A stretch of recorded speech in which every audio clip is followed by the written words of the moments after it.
kind of conversation. And now with what's happening, it's become less of an intellectual, cognitive kind of conversation, and people are starting to take it to heart in terms of what it really means, and the reality of that. So I think there's been a shift, and the shift has really come to the fore over the last 6 months. Yes. In corporates as well, so it's not just a global consciousness, it's actually in organizations, and leaders are starting to talk quite differently about things in their organizations. Do you find that, Faiza? Yeah, I think in my opinion, what's happened is that after a very long time, people have collectively experienced vulnerability all across the world together. And I think that too has kind of given them the confidence to speak about it a little bit more openly. Because I think up until a few years ago, being vulnerable wasn't really considered a quality at all. If anything, people tried to hide their vulnerabilities, thinking that it's a sign of weakness. But I think somehow this experience has told people that we're all vulnerable and it's okay to be that. And, so let's all decide how do we get out of it together. And that is why I think people are more comfortable having these deeper conversations now more than ever before. Wonderful. Billy, welcome. Yeah, sorry, Will. Hi. Hi there. Sorry I'm a bit early. Welcome. Sorry, I'm gonna switch off my video just to use voice. Okay, the Wi-Fi. My experience when I was working, I was at Shell for quite some years, and Shell was predominantly English company, and so even though it was in South Africa, so the transformation started, and we had to start with and that was in actually 1999, I think, somewhere there, where this talking of soul and conscious was not much there. It was all about bottom line. If you're not doing this and they didn't care about anything else, make the money. So I was part of the transformation forum where we had the CEO in the room, and we took him for a drive to where some of the best operators in the company stay, and to see the environment and the vulnerability in their lives, the challenges they go through. Before we started, we got back another day. He sat down and he says, you know what? We need to connect with human beings at a different level than just looking at them as colleagues, as simple as that. Right. So my consciousness and the connecting to the soul began then at the corporate level. Yeah, wonderful.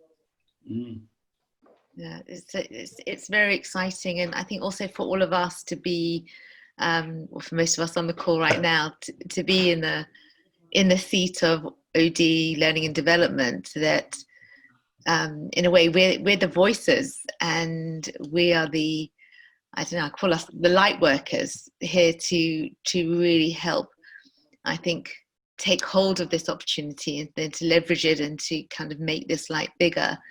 So now that we've got the opening, it's how do we really access it and really shift people to the next level. I always have the strong opinion around the light and darkness within each of us, within every system, and you just need a little bit of light to shine on the dark to really create greater light and then to overcome that darkness. And as we can see, and I think Paul was relating to that as well earlier on, that there is certain darknesses when we look at what's happening in some places in the world, and of course with COVID as well, that it's there, and there is good and bad, and that if we can come in with more light and raise consciousness, I really feel that now's our time. And that's my connection to Lumina, is that I just feel that I can anchor all of my deep rooted belief systems, around really activating kindness. That's my kind of core purpose and mission. So the whole aspect around integrating neuroscience and letting go of judgment and letting people really step into the world of the other to really see, who are you? I'm okay, you're okay, let's talk. So Yeah, I'm just looking at the time now. I think it's exactly 12 o'clock. So I'm going to start. And thank you for everybody joining, everyone who's here. I can see now Lisa, Vicky, I need to put my glasses on, Rana, Tanisha, a lot of you, thank you so much for being here. I'd love to hear from all of you, but I am also focused on the limitations of time. So to try and get the voices and the impact from everyone, I'm going to share my screen and just going to ask you a question, you know, kind of why did you choose to be here and what is it that you really want from this session today? So what I've done is I've prepared an overview of Lumina. In fact, I'll just show you what I've prepared quickly. So we've said it's Discover Lumina, so I'm assuming that's why you're here. And my plan was for us to find out where you're at, but also what are the key issues and challenges that are present right now for you in your life, but also that you're seeing with your clients professionally. I also want to share some of the Lumina research. We've done quite a expansive global research around looking at the impact of COVID at many levels, obviously including personality and emotional stability, things like that. So I'm going to share just high level some of those results because of time, but if people are interested, I'm happy to run a separate webinar just on those results and to see what it means for us as practitioners and how we can work with that. So let's look at what are the key problems we're working with. So my view is that there's a real role for Lumina right now in terms of the technology that we use, the whole system and processes. So I want to share that with you and then really to have a look at some of our solutions, how we apply them, and then to discuss, you know, what's their relevance, is there relevance for you? How do you see that you could, you know, utilize these either within your organization, within your team, or as a learning provider? So that's where I'm coming from. That's kind of the hat that I'm wearing, but I'm happy to adapt whatever need be. So I'm going to invite you to go to menti.com. This is the code 7353050. And my question is just really, you know, what are your needs? So I've prepared a whole load of things I'm excited to share with you, but I can delete, add new things in according to what you want. So just completely honestly, why are you here? And then we can work with that. Okay.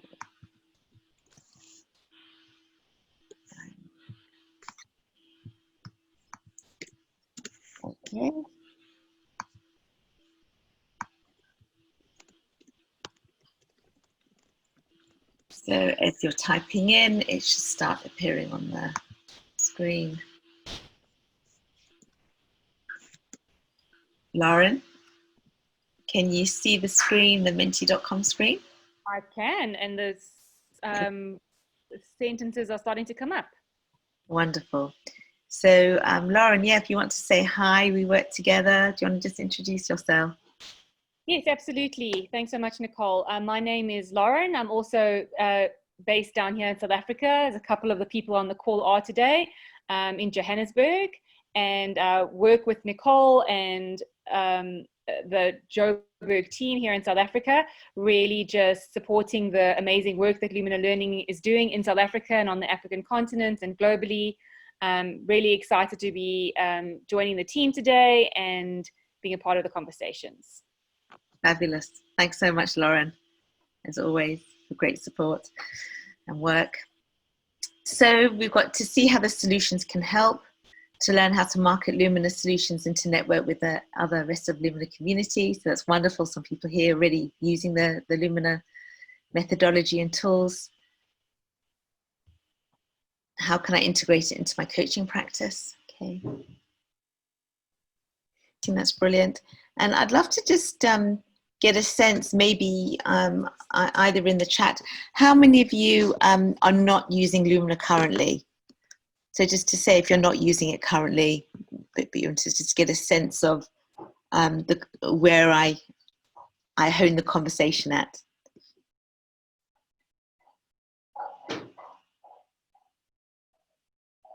Okay, so someone's just said that they're new to this world. What's Lumina about? Enhanced knowledge on Lumina. How potentially could it help? Okay. Okay, really?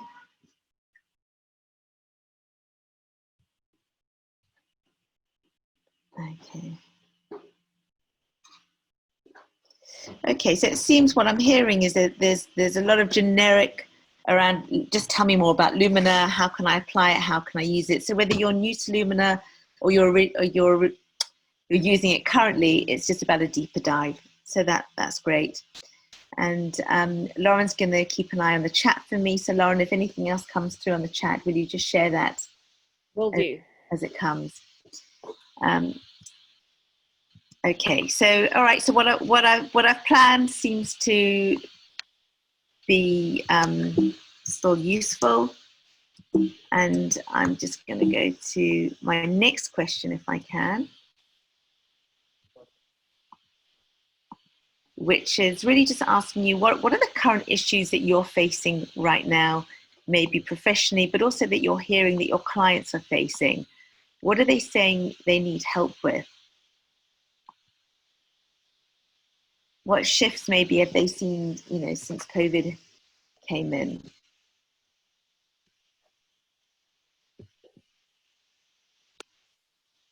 Welcome, Nida. I can see you just joined us. Thank you. Good to see you guys. Yeah, welcome, welcome. There's Catherine, Tanusha, Rana. Thanks much. Amelia, welcome.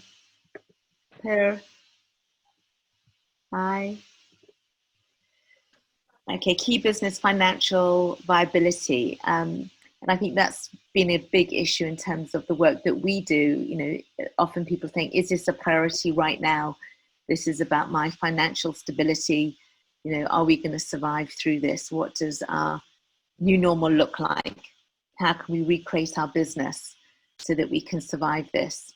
And as we know, the businesses that will thrive and go beyond are the businesses that really are asking those questions around, we cannot do anything in the way that we've done it before. We need to be looking at everything out of a whole new lens. The whole playing field is changed. If we come from the way we've come previously, it's not going to work.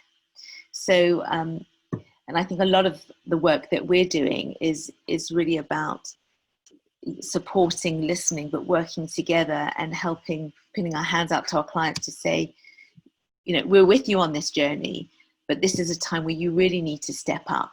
It's all about now self-awareness. How do we shift leadership? So it's a whole new way of leading into the future through, you were mentioning vulnerability, authenticity, empathy.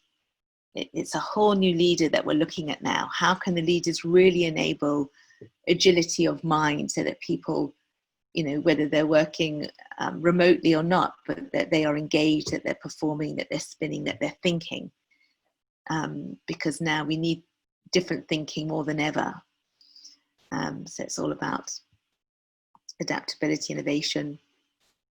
So yeah, thriving in the new normal. Managing uncertainty and building resilience in the face of constantly changing circumstances. So I'm actually loving my resilience work. I developed a resilience workshop for the whole of the Lumina global community. So people are using it in different ways. And since then, I've been working at it in different ways with my clients and just feeling that we are going deeper and deeper.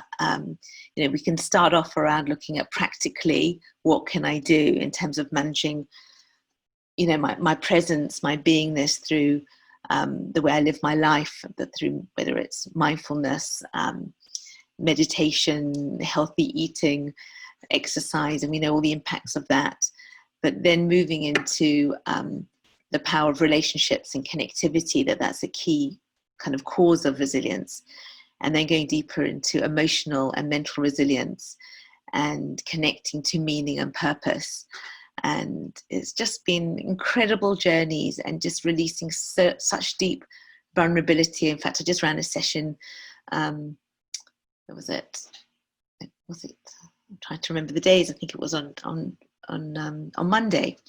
I ran a session with an amazing team, whereby some people were were even ready to leave, but it wasn't stated until this session where they felt there was enough safety to express that.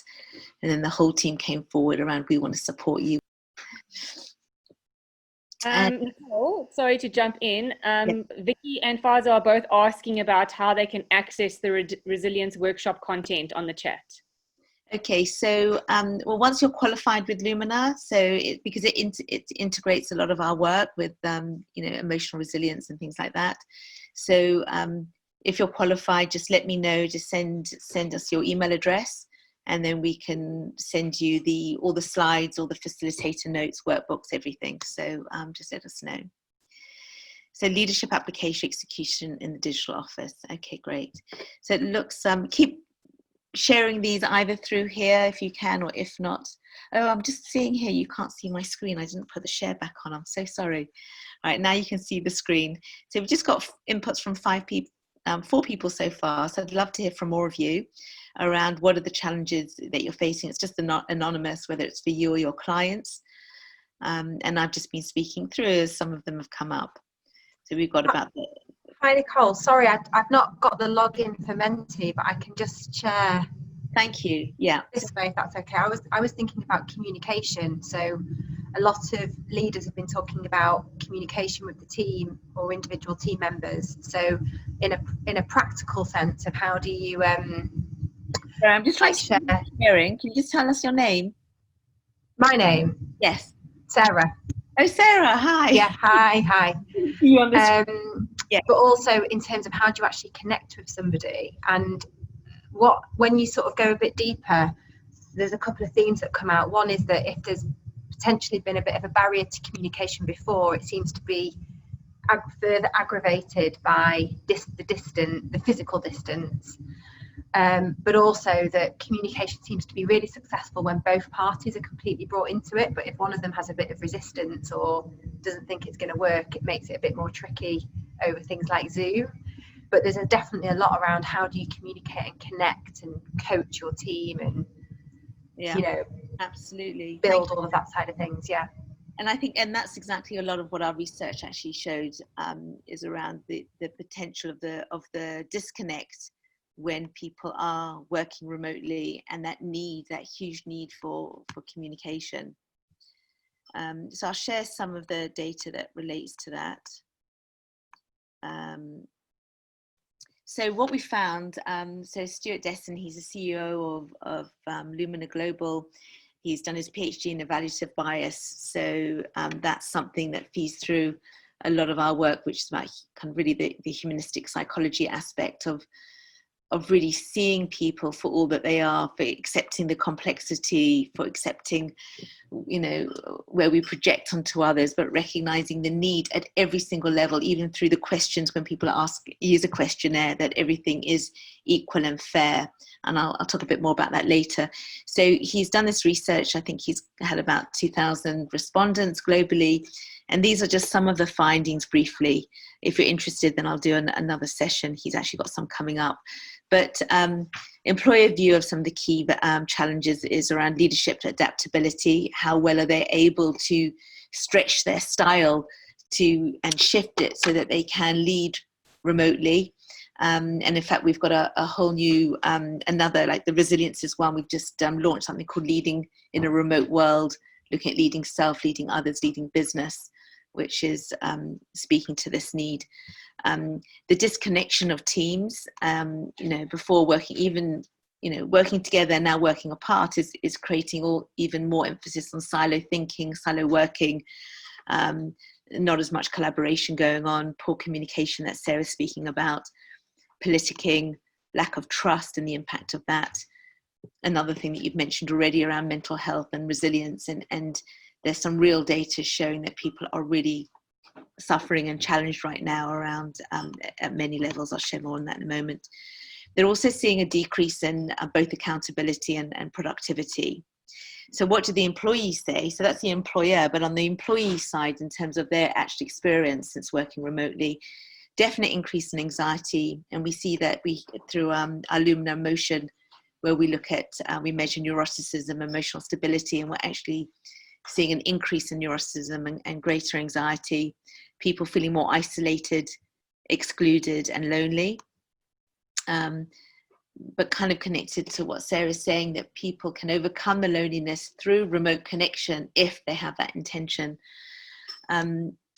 They are feeling more autonomy, and it was also, there's some stats which is interestingly showing how people, well, maybe not so surprising, but I think it's 43% actually want to continue working remotely because they're enjoying that greater autonomy and freedom.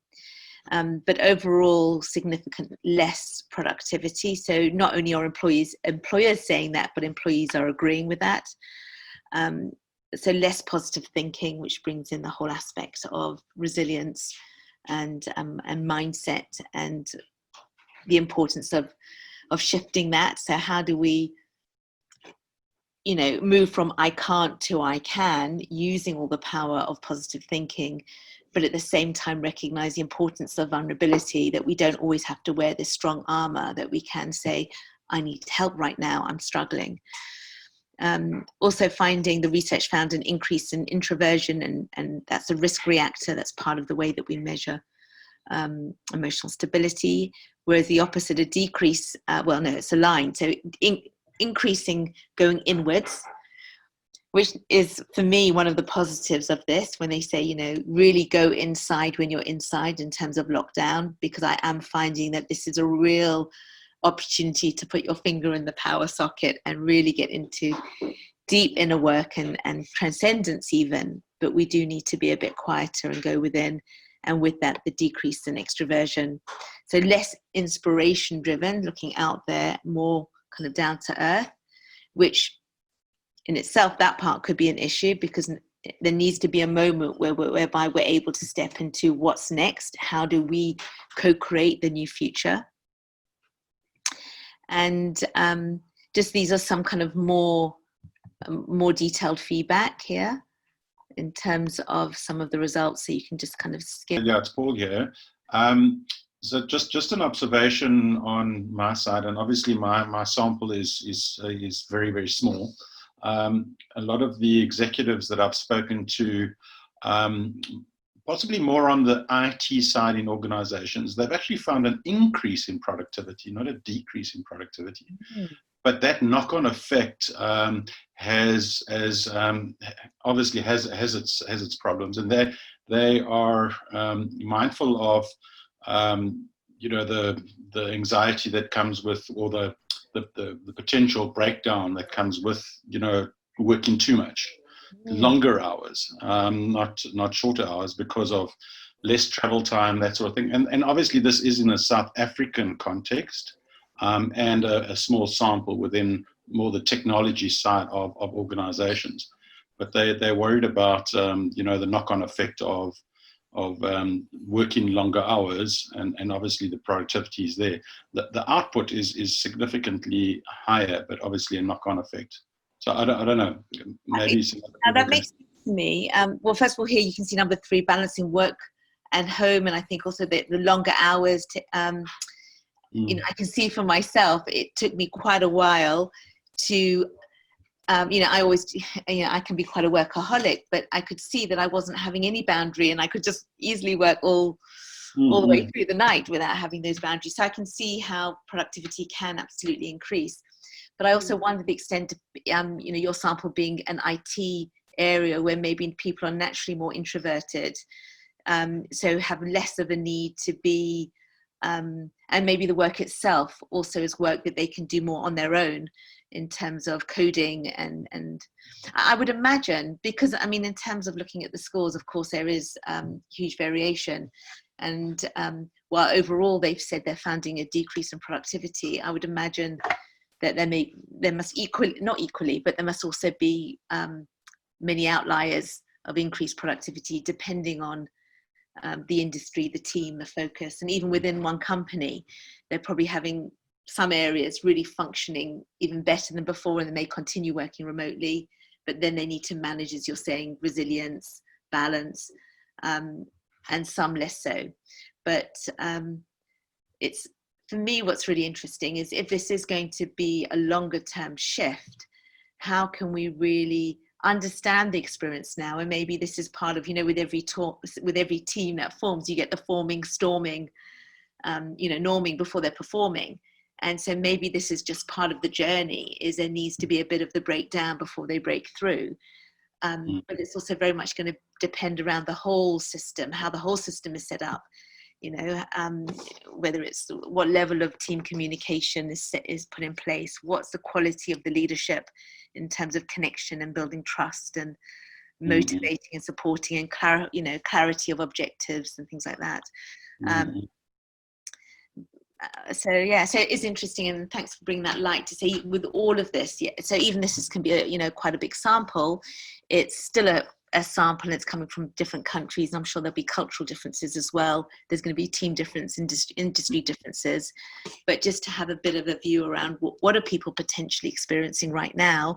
Let's be aware of the full spectrum and see if there's a theme here around where we can focus to make a difference. Yeah, and obviously, you know, it's, one can say there's more productivity. You know, one can question as to what is the quality of the work that's coming through. You know, we know that that, you know, putting in longer hours doesn't necessarily positively impact on the efficacy of the work that's done necessarily. So a whole host of other things are definitely going to emerge, especially where a lot of organizations are actually gearing themselves up, and obviously once again in a more of an African context or South African context, where they're gearing themselves up not to go back to work. So not to go back to the physical offices. They can't. That office space has now been rented out to somebody else. Gosh. Yeah, so that's very, very real in operations, so in financial services operations as well as IT. So there isn't that option anymore. You will now work remotely. It's quite interesting. Yeah, and for some great, for many not. And so having that also impacts on, I suppose, stability. Whole dynamic, yeah. Yeah, so interesting. I find that it's just amazing what's happening in the world right now, and you know, how we potentially can you know, need to step up to that and to look at things differently. But I do think we need to really start diving into all of these conversations at greater length. So in terms of Lumina, where are we at in relation to some of these issues? So I would say hand and heart, this is what I believe is the impact. So when I look at client sets that I work with, these are typically the impact that we're having. And as much as possible, I love to measure things. So my background as an organizational psychologist, wherever I can, pre and post to impact. But I'm not even asked for that anymore because it becomes so tangible. But the opportunity, sorry, one moment. Thanks. But the opportunity of, you know, really understanding who am I, you know, what are my strengths? How can I amplify those? What are my derailers? You know, where am I tripping myself up, whether it's, you know, impacting my personal well-being, my relationships, my performance and productivity. This part is really critical. We've spoken about resilience, connectivity, you know, again, connecting within, connecting with others, you know, not just within my team, across stakeholders and broader, being really accountable. So accountable for the way I show up, being accountable for my thoughts, my feelings, my actions. So the whole aspect of, I'm the writer of my own book. What does my next chapter look like? So especially I found that really powerful in South Africa, where there has been sometimes a sense of victim mentality. You know, this is what the environment is doing to me. And then that huge movement to say it's actually totally up to me. You know, all things can happen around me, and the work that we do around perception is very powerful. I'm really sorry. Can you just hold on one moment? I just need to make a request.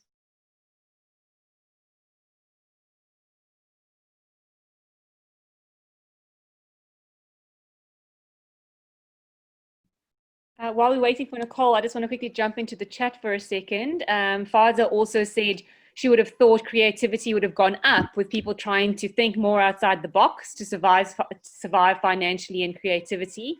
So interesting comment there from Faza as well around creativity within the times of COVID.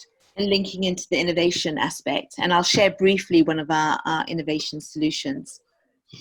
So in terms of who we are, so as you know from also who's on the call, definitely global organization. We're in over 60 countries, and we're translated, so wherever you work, you can take it outside.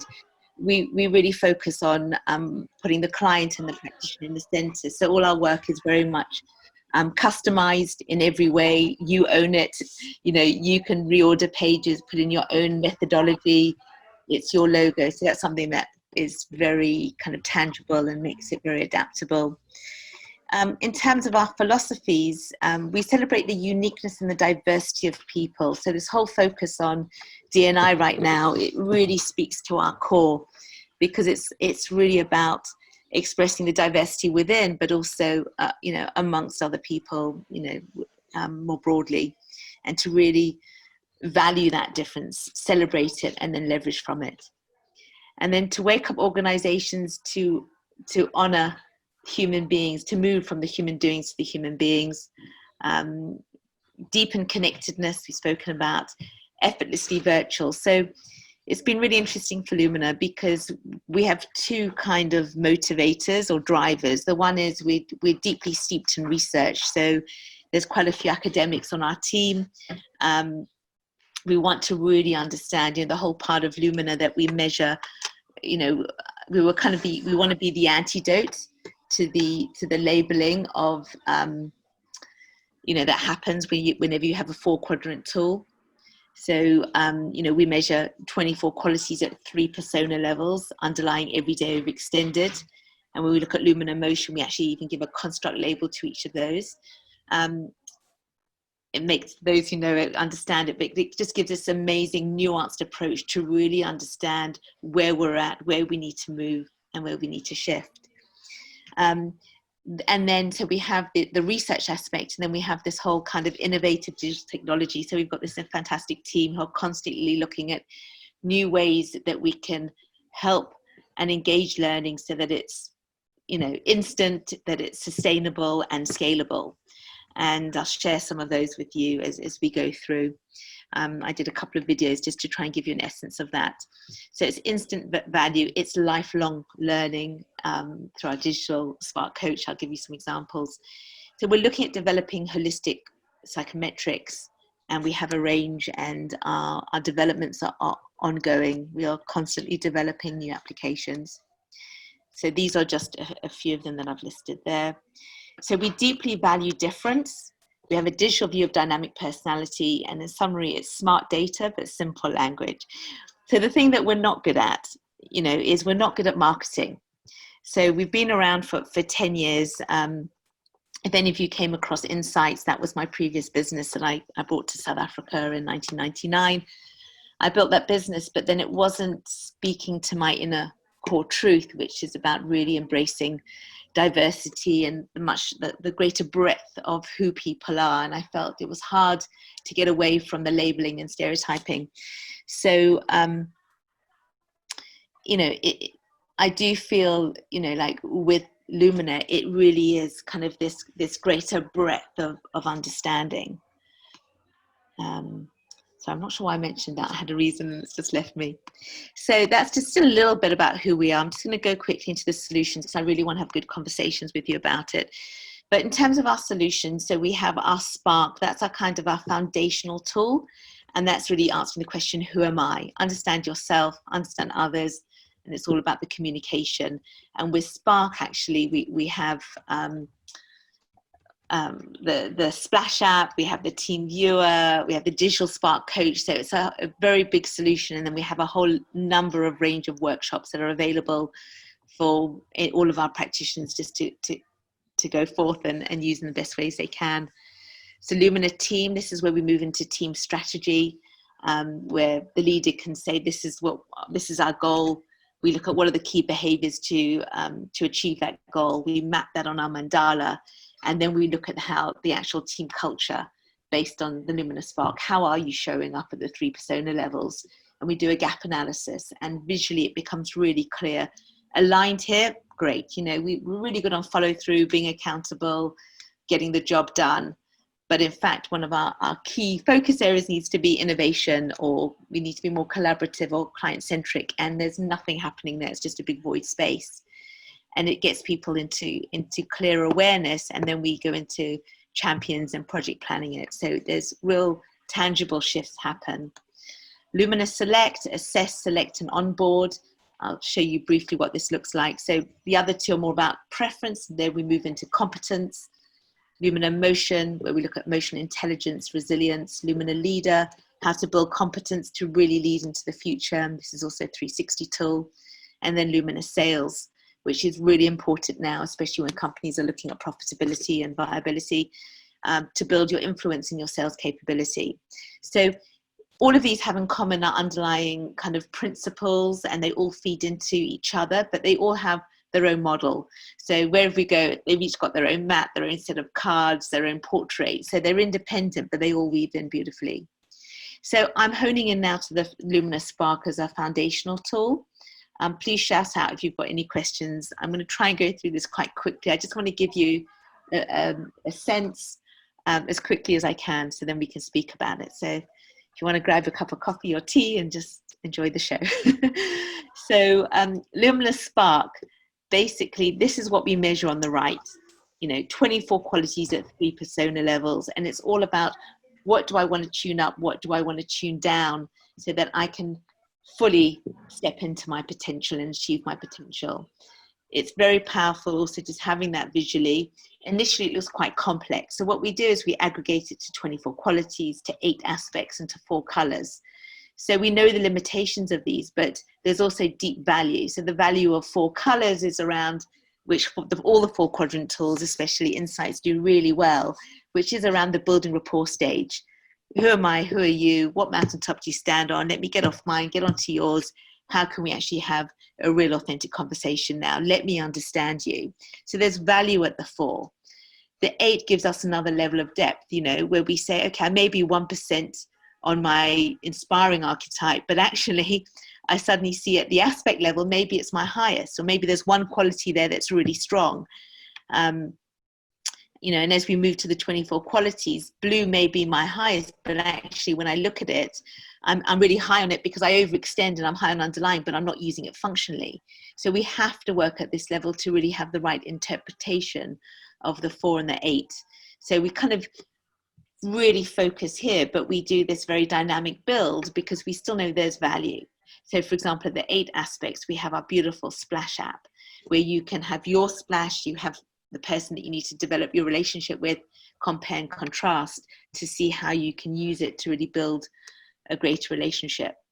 So what we have at the moment is, as part of the COVID challenge, is we're offering 5 for the price of 1. So we give people the Spark Portrait, the core tool, 45 pages of nuanced portrait assessing 24 qualities at 3 persona levels, a customized workbook which has a range of applications in there and that can be adapted, the Splash app, which I'll show you soon, which really just opens up for authentic conversation, the Spark Coach, the Digital Spark Coach, which I'm going to give you a quick demo because I was a key member of the design. I initiated this because one of my bigger clients, IBM, they said, they're fine to afford coaching at the leadership level, but what happens when they go deeper? They can't give everybody coaching with their portrait. So they wanted something that was kind of web-based.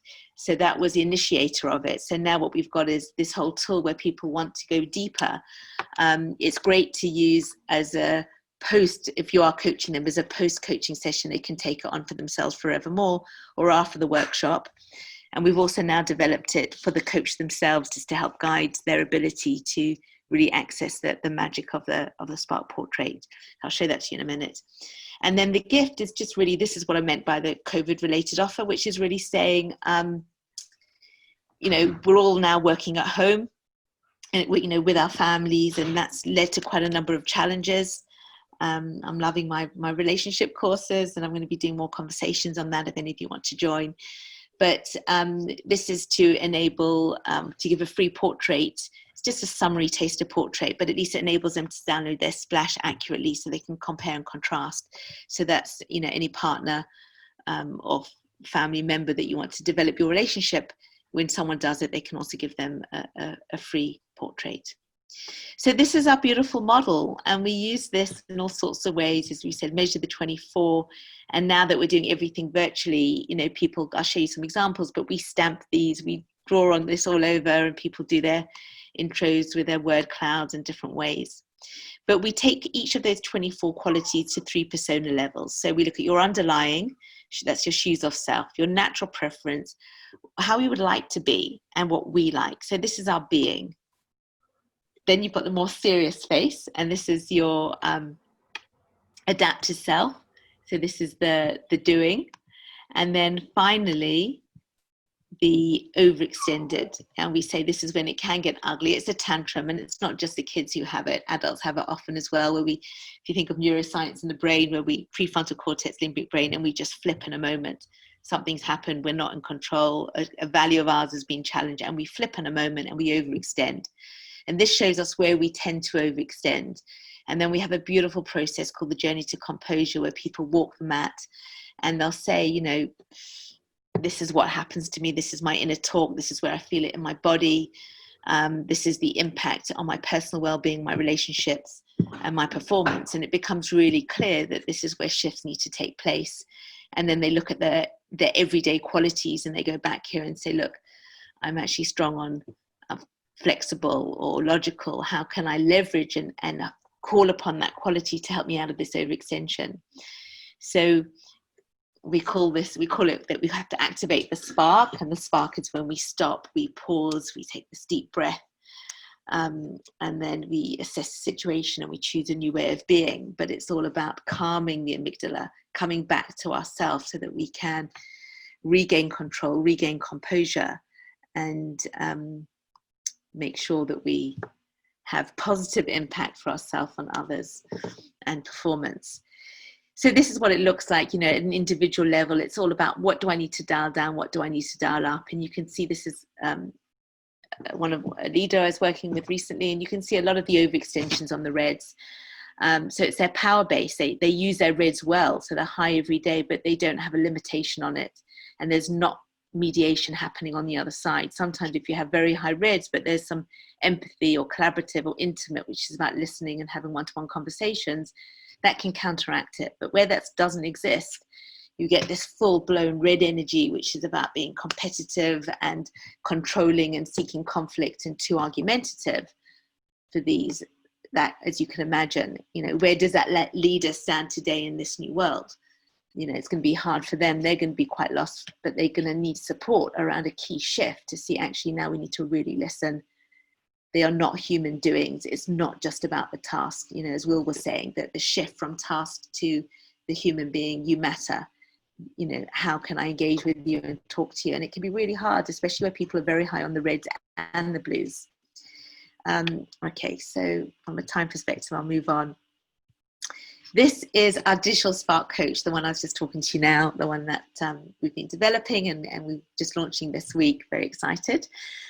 So basically, well, in fact, I'll show you. I put this on a video just to show you how it works. It's always better to kind of to see it in action. Welcome to the Lumina Spark Coach. This is one of my favorite solutions because it really does enable instant learning, lifelong learning, and it puts the responsibility of one's personal growth journey really in the hands of the individual. So there's 4 stages here. First of all, you can identify a key focus area or issue you're working on or needing support on right now. Then we use your 24 qualities to really tap into that issue, hopefully shed some deeper light. From there, you're able to identify key development areas and finally set a very clear goal to ensure that you can take action in a meaningful way. So I'm going to use my portrait as an example, very briefly, just so you can see how the process works. So I click on key focus areas, and in here I've just written up a couple of areas that I'd like to develop, sustain a grounded and calm approach to my work and my life. I'd also like to be more focused on my key strategic goals and my purpose. So keeping that in mind, I'm now going to move to explore my qualities. So there are 24 qualities at 3 persona levels. And this reflects my full output from the questionnaire, and it also indicates different patterns at the top here. So if I click on what are the patterns, it shows me that I could look at my natural strengths, my key qualities, amplifications. What have I really developed either consciously or unconsciously to survive and succeed in my environment? Do I have any hidden treasures, any talents that are within me but I'm currently not tapping into? So that awareness may awaken me to say, hey, I've got something important here, I can use it. Do I have any low qualities? I don't possess them and I'm not using them. Do I have any overextended? Perhaps they are derailing me at the personal well-being level, my relationships, or my work effectiveness. And finally, do I own any paradoxes where I could be high on both ends? What's the impact on that? What's the value of that in my life? So here, I'm going to click on my key qualities, and it will show me overall, if I want to look at this in more simplicity, what strengths do I have? How can I celebrate these strengths and say, yes, this is what I own, this is who I am, these have been my key enablers for success to date. And then I could move to the low qualities on the other side, areas that I don't own. So ideally, you would go through each pattern. I'll just show you a couple of examples. So cautious, definitely low. At 1% underlying, 7% every day. So I'm going to click on cautious. And you can see for each of the qualities, for every pattern, it gives you the definition, a video explaining it, and then some beautiful coaching questions. So I'm going to click on the coaching questions. And there are 3 questions here. And by answering them really gives me an understanding and awareness around the impact of being very low on cautious in my life. And having reflected on this and seeing the impact, I can say, yes, this is an area that I need to develop. So I'll click on this star, which will ask me, and say, okay, if I do develop this, why do I want to? What would be the impact? So I've written here, prevent me agreeing to decisions or accepting work or relationships before I consider all the implications. So you answer these questions and you could write them in here and then you add them to the development list if you decide, having had this reflection, it's definitely an area that you want to work on. So having gone through the different qualities at the 4 patterns, you could then click on your development areas. So this page gives you a summary. And you can see here I've clicked on not just cautious, but also structured. And there will be others as I go through this process in depth. And then finally, I click on set personal goals and to really identify clearly a SMART goal. So we use a system called GROWS, where you identify your goal in a SMART way, specific, measurable. You look at the reality, check this will really have impact, the options, the action that you choose to take, and finally, who can support you in achieving your goal. So I really hope that this process is valuable for you, your own personal journey, and if you're using it to support your learners in any way, either as a follow-up to deepen their coaching process or after a workshop. But it's very powerful and hopefully will enable people just to move that one step forward in achieving their personal potential and their purpose. Thanks so much. Then we have our Splash app, which is a dynamic way of looking at your splash. Hello. Let's just see if this works. Splash app. I'm going to compare my splash with my husband Alan in order to show you how to use it and apply this app for yourself. So once you've uploaded it, if you turn to the back of your Lumina Spark portrait, you'll see a QR code. Take a picture of that and it will swallow up your portrait. Then your splash will automatically appear on your screen. You can look at your splash by tapping onto it. It gives you information around each of your 8 aspects. You can click on read more if you want to look at it a bit more deeply. Then the key value is comparing your splash with somebody else so that you can improve your relationship. So if you look here on the top right, you'll see a button that says compare. Click on the compare button, and then there are different ways of sharing, comparing with others. You can either scan their splash code or you can send it to them by clicking on share this splash. Once you've done that, they'll all appear down at the bottom on this scroll, and you can select the person you want to share with. So I'm going to select myself, and there we can see at the everyday persona level, mine is in the color. You can see at the top whose is in color and whose is in shadow, and then they can compare and contrast. Now, interestingly, I happen to marry my psychological opposite. So when we compare our splashes, you see this beautiful butterfly appearing. We are absolutely exact opposites. So you see the paradox from inspiration driven at the top, discipline driven at the bottom. Alan's high introverted, whereas my high extroverted. I can just tap on this splash in the middle. And then again, in the same way that you did it for yourself, it now compares your relationship, your communication preferences, and how you're likely.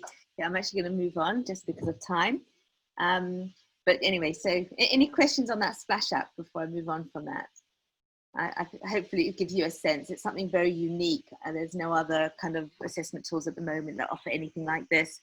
And we're just growing and growing its functionality all the time. But also what you can do is, because as a user, you would just, you can easily just scan from the QR code. If I'm working with a team, I'll capture the whole team's splashes, and then you'll say, okay, find yourself or guess each other's. And even where they look really similar, they always know the nuanced splash for themselves. I just find it fascinating. And this leads into the team viewer really nicely. So this is a moving system. I'll show you that with the innovation, whereby they move between the three personas to see actually how they're showing up. And this is just an example around when they look at their strategy against their key, the critical key behaviors. You can see here, really strong down the bottom, but big void space at the top. So then they'd have two leaders look at this project plan. How can we integrate more collaboration and innovation? This is with one of the teams. So this is one application. So we have many diversity, communication, innovation. So this is, and we always have different models that we keep building around it. So this is looking at colorful thinking, but it's looking at ideation plus creativity equals innovation. So it's a really fantastic tool. Let's see if I did better with this video. Yes. So what's really interesting is looking at the three persona splashes against these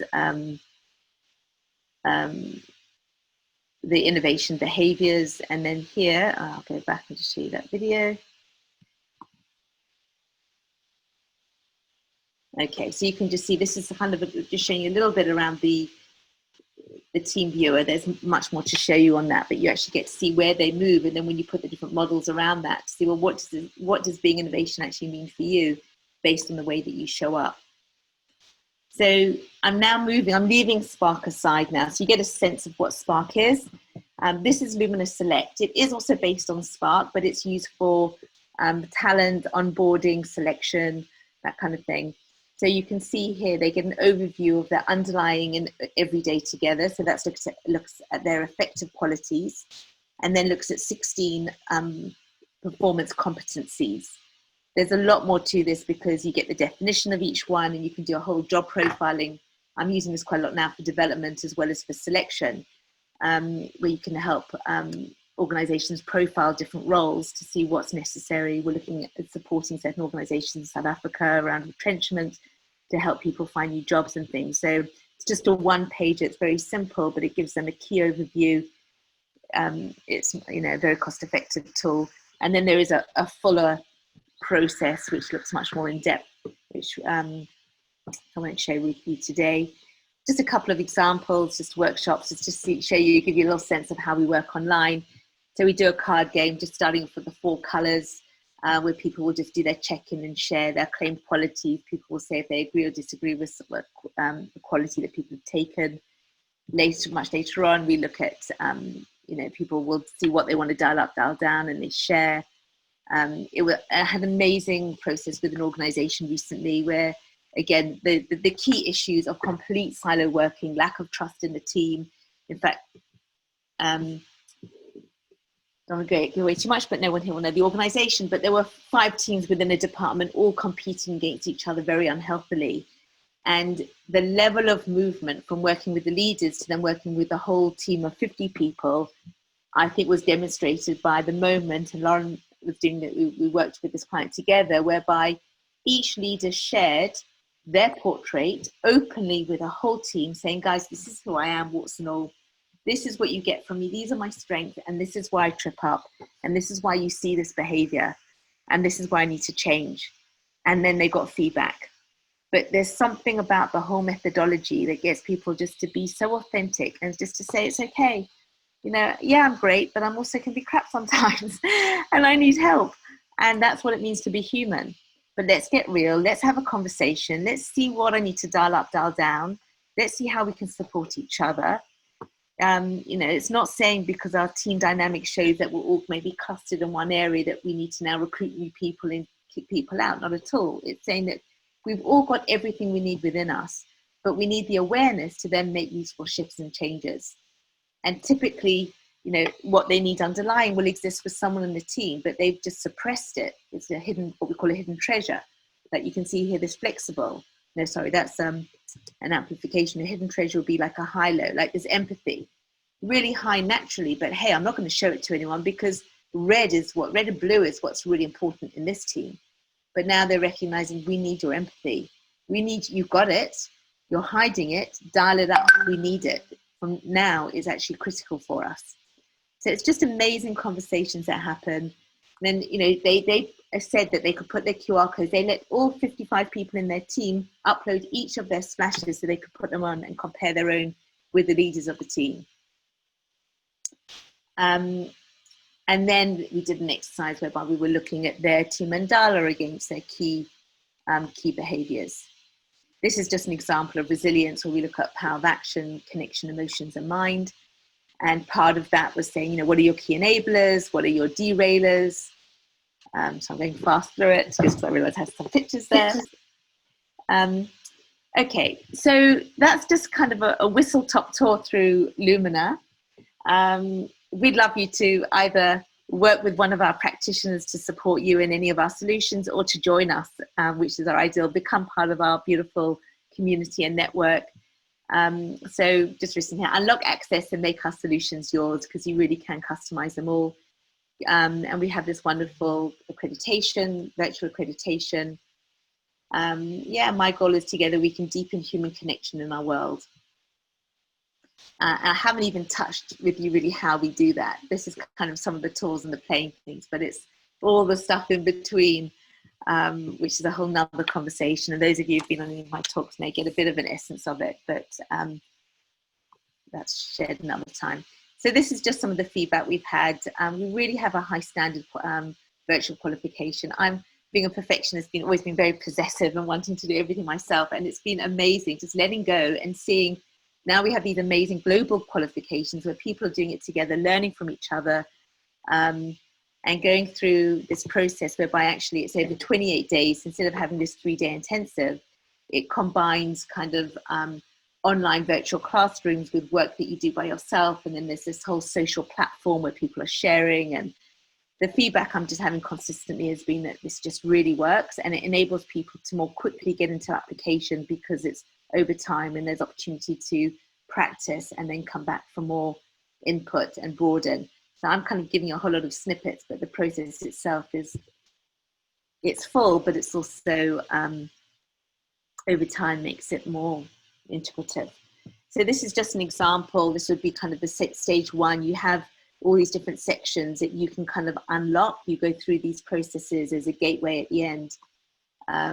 In fact, I did a bit of a video. Let's see if this works. This is a quick peek at the Lumina Spark virtual qualification. I'm really excited by this because it's just one of the reflections of how Lumina Learning has really pivoted in this time to make sure that the learning continues, that it's engaging and dynamic. And what we've done is we've now, instead of having our 3-day face-to-face program, it's now spread over a month.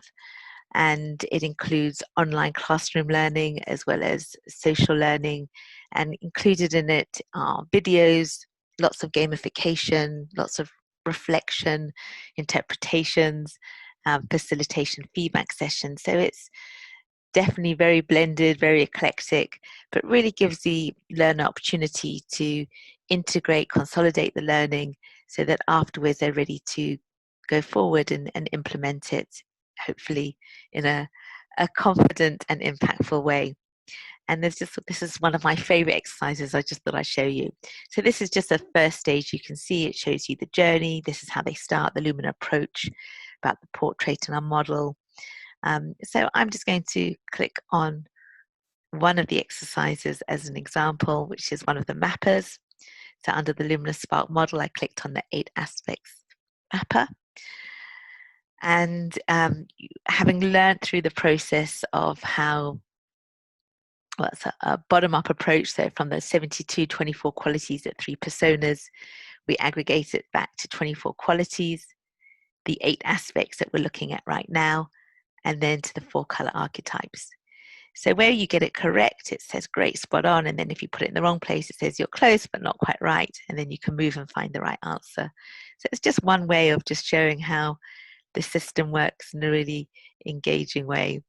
And then at the end, you get your scores, gives you a summary, and then you're constantly looking at your performance and as you're going through the qualification process against a whole number of exercises, activities, and even by your inputs into reflections around portrait interpretation, as well as other questions, and also even watching videos and then commenting on that and commenting on each other's feedback and reflection. So it's really engaging, dynamic, and people have given us feedback that it is in fact one of the best qualifications they've attended in terms of different assessment tools.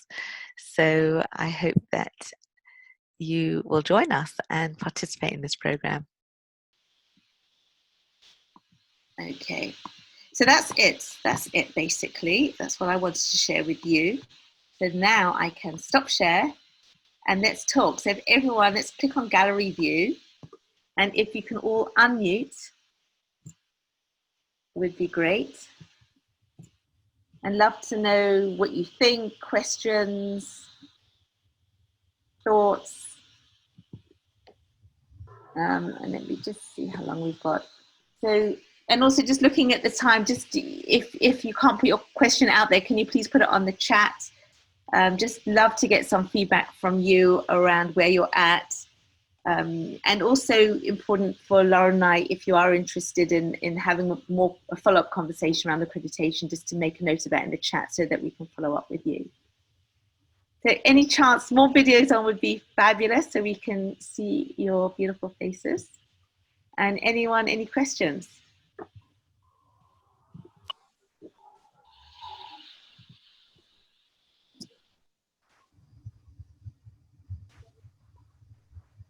Hi Nicole, Sarah here again. I'm kind of thinking out loud.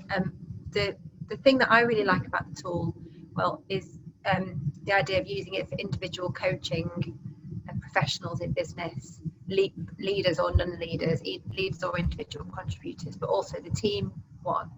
But I think I'd be really interested, because I've done the profile, I've got my own profile, but I'd be really interested to see how it works in a coaching setting. So I wonder if you ever do like a session like this where you model a coaching session, for example, or absolutely like that. Yeah, I've run quite a few webinars on that, and I've created a whole kind of slide deck whereby how you can use this for coaching, and each page of the portrait and the story. The main focus is really on the 24 quality page, because as people are telling their story and their need, that gives us kind of the backdrop. And I would say the biggest value in coaching is the portrait gives you permission to dive deeper in areas that probably would have taken you 3 to 4 sessions to get to. You just see it, it's there, and therefore you've got permission to dive deeper. The other thing is people don't know what they don't know. So when you look at the portrait and you see certain patterns, you'll get a good feel for where some of their issues lie. Look, we know that the individual at many levels, they will give us the meaning, but you can ask a question and they can give you an answer that can sound pretty convincing. Like, yeah, I'm fine here, I'm great, no, my team love me. But because the portrait shows certain things, we know that we've got to ask that follow-up question. and maybe another follow-up question. So it enables you to ask really good questions, to dive deep where you need to. So you have the most enriching, meaningful conversation and create tangible shift for individuals. And I've got masses of stories that I can share with you and presentations. And if enough of you are interested, very happy to have a session. And one of you can be the coach and I'm the coachee. And we could just do a live session whereby I'm coaching one of you and you can see how it works live. I've also recorded a few of those, which I've got permission to share with you as well. So I can also send that to you if you like.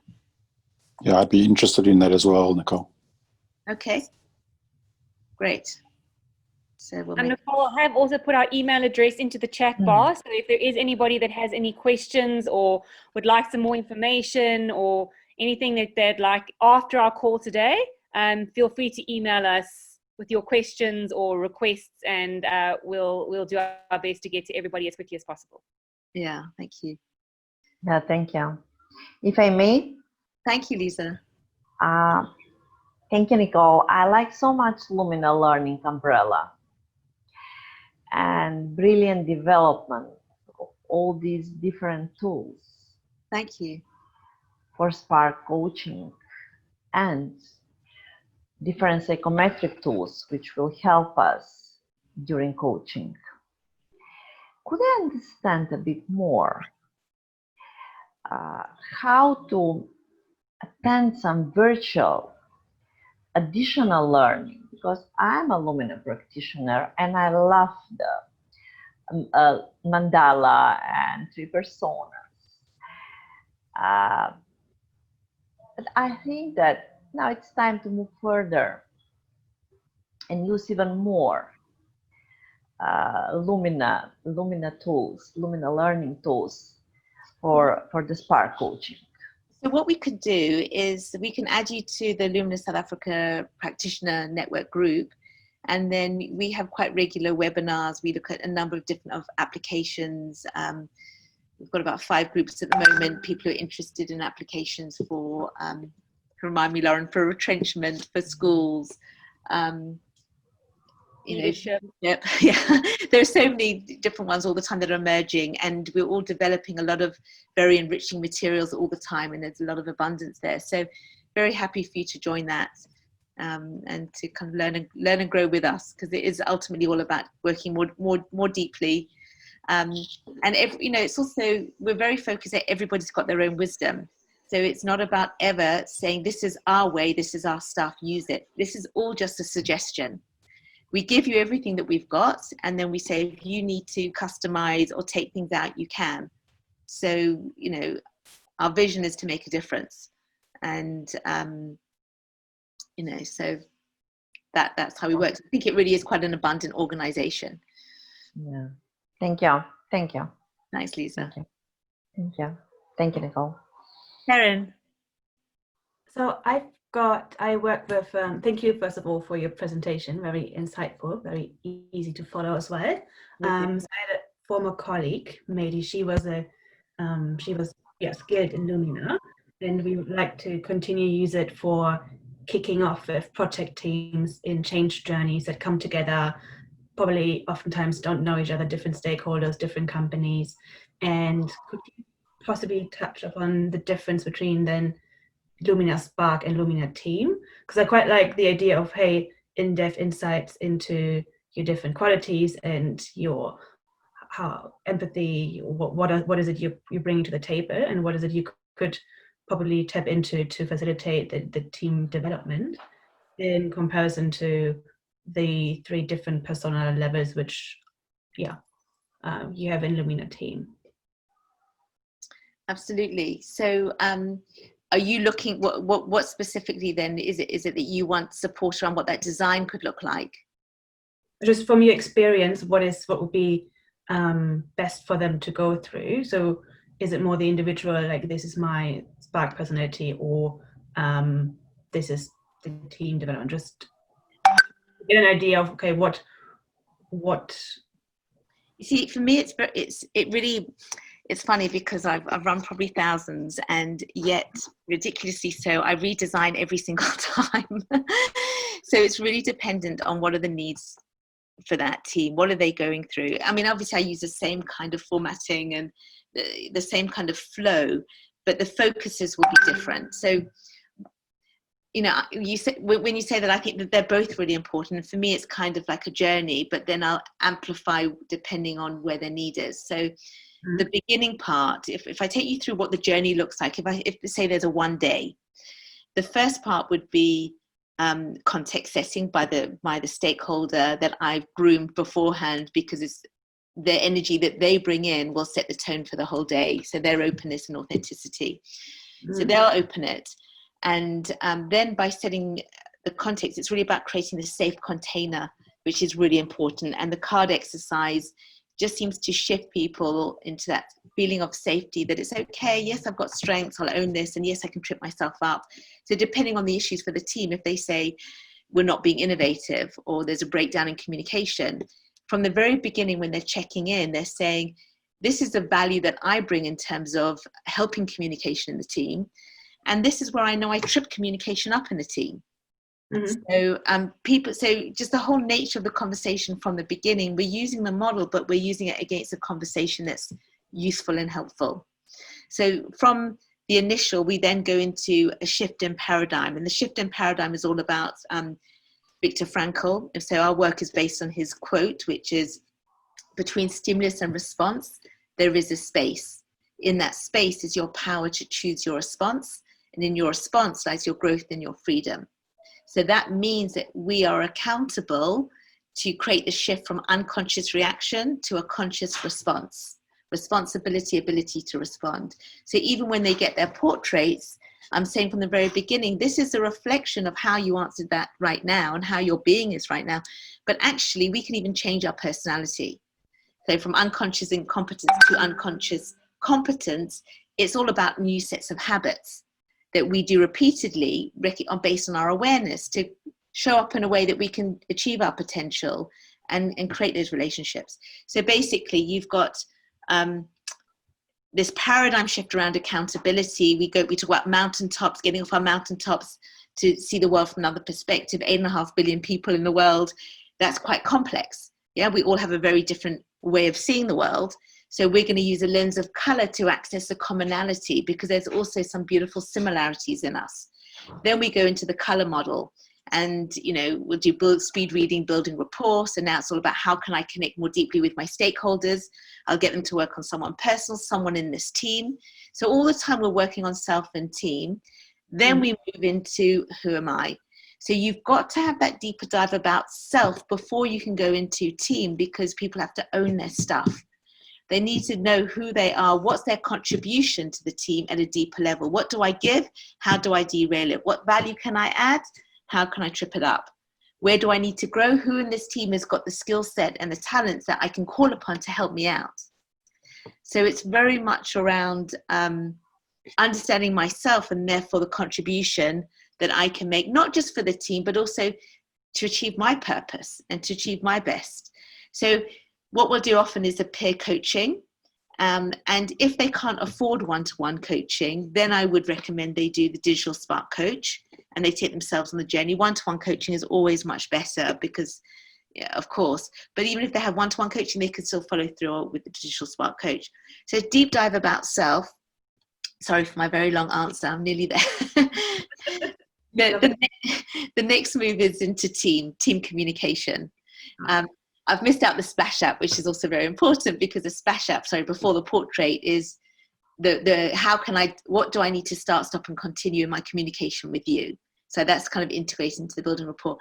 So there we've done deeper dive portrait. Then we go into team communication. So what I do is I have a whole spreadsheet up. Each person shares, these are my strengths that I've got for my portrait. These are my development areas. These are my communication preferences. And then they get feedback from the rest of the team. And people feedback in a whole new way that there's never been that kind of listening. People are willing to give feedback freely, and people are willing to receive feedback.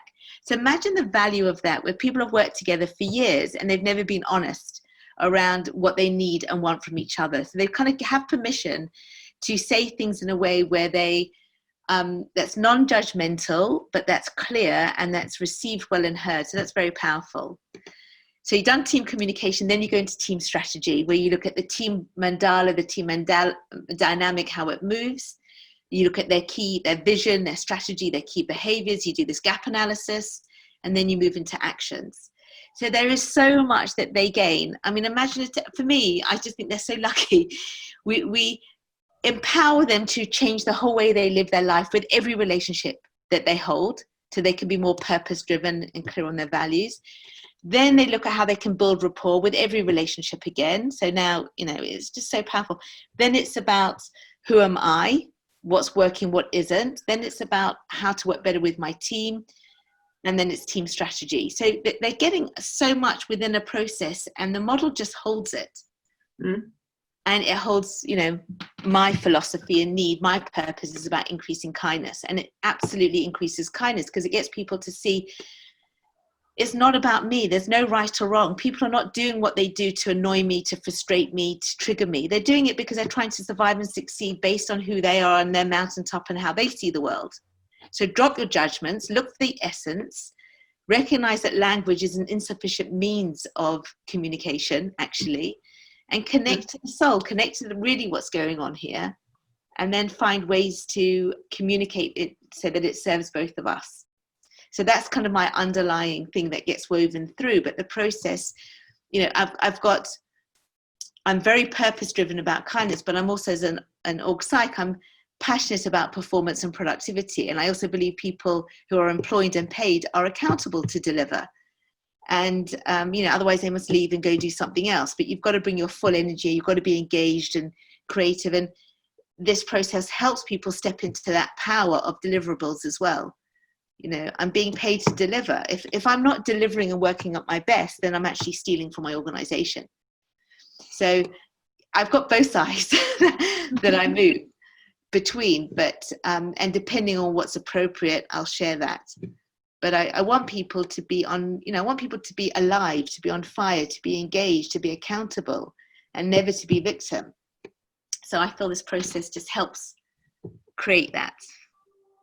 Then you actually take people from, so if I understood correctly, from like, we give you space and time to explore yourself, and then open up that conversation to the team level to then make sure that the strategy we develop together will be the most effective, the most. I think so. And, even before they go into deep dive about self, they're also looking at the team dynamic from the very beginning, from the check-in, when they look at their word cloud, or they're metaphorically standing on the mat and they're drawing, saying, this is who I am. I'm really great at being highly logical and takes charge. And I'm really weak at being collaborative and flexible. The team's getting to understand that. They're seeing the value, they're seeing their own. So from the beginning, they're getting to understand each other. And then even before they go into themselves, they're doing the splash app. I can say, hey, Karen, this is what we've got in common. This is where we're different. What do you need more from me so we can communicate better together? So everything is a build, which is both self and team. Right. And then it's only at the end where it's a real deep dive around team. I probably could have just said that. And how much time do you allow for this usually from your experience? So my ideal is 2 days. Sometimes I'm given 90 minutes. A day is great. If it's half a day, then I'll try and get at least 2 half days. So for me, it's about getting them to see value and to understand, if they were to translate that value into bottom line value add, they're more likely to give you more time and make it more of a journey. Mm. Because, if you can imagine, what's the impact for an organization if they have a team who were working either in silo or who were working more, not just competitively, but they just weren't engaged, and we are now turning them on and they're being engaged. So instead of them just being engaged and creative and innovative at, where they're probably a leader outside of work at the local sports club, they're now actually coming to work and they're thinking, they're turned on, they're switched on.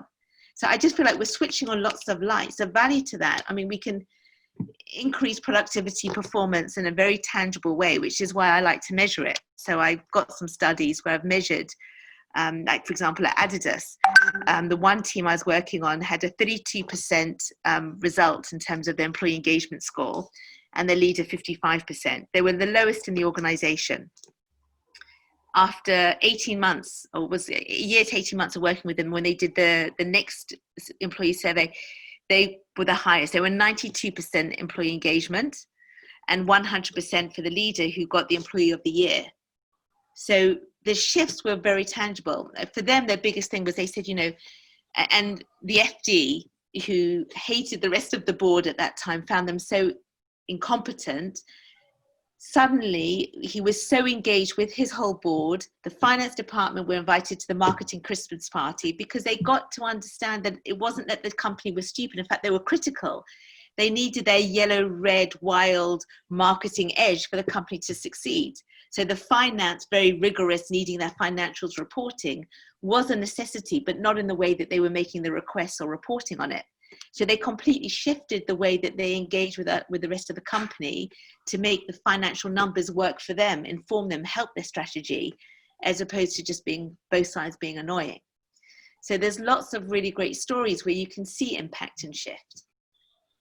You know, so you can have a whole finance department working or not working to support the outcomes of an organization. So it's significant. So Shoaib, I'd love to hear your voice. Hi.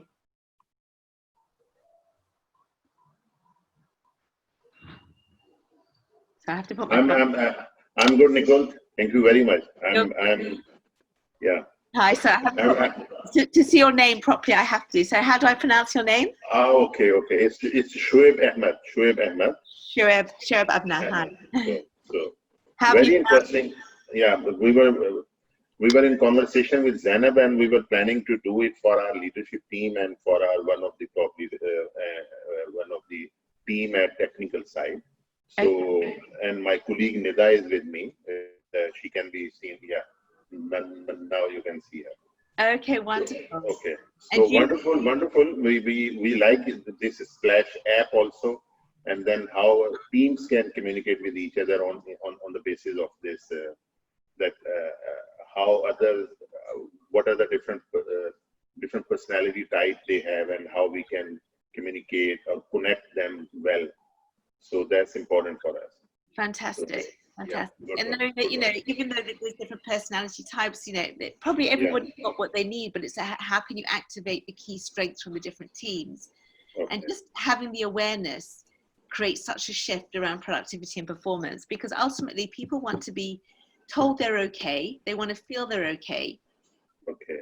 And then they'll be much more activated. Good. I know we are over time, so I appreciate you all staying a bit longer. You know, we'd love to be in more conversation, so please, either you've got our email address, just be in contact, and we'd love to chat more. Okay. And Will, I know you did you have a conversation with Lauren, or did you want to chat to me a bit more on that? It's done with Lauren, and it's all right. You're good. It's all good. Okay. Yeah. But just a feedback on the session here. What has come about is what I do siblings conflict resolutions in the families. You'll find that you've got adults at the level of our age, they can never come to understanding. And as you're speaking, I see the luminous spark, looking at the 24 qualities. You can actually bring the synergies between the brothers and sisters to start working together. And specifically those that are actually fighting in the business. Just the coaching at that level will be so powerful to bring the business to work together. So, and then parents to try to understand their teenager children's. Yes. It's going to work very well. So yeah, thank you. Yeah. Wonderful. Good. Thank you. So if there's any final words, or just one or two words to check out, and then we'll say goodbye. Karen, last words from you. Can just be goodbye, but if there's anything. Bye. Thanks for your time. Thanks for joining us. Thank you. Bye. Bye. Well, go gently, everybody. So finally, Lisa also spoke, huh? Yes. Good one. Thank you. Bye. Bye-bye. Thank you.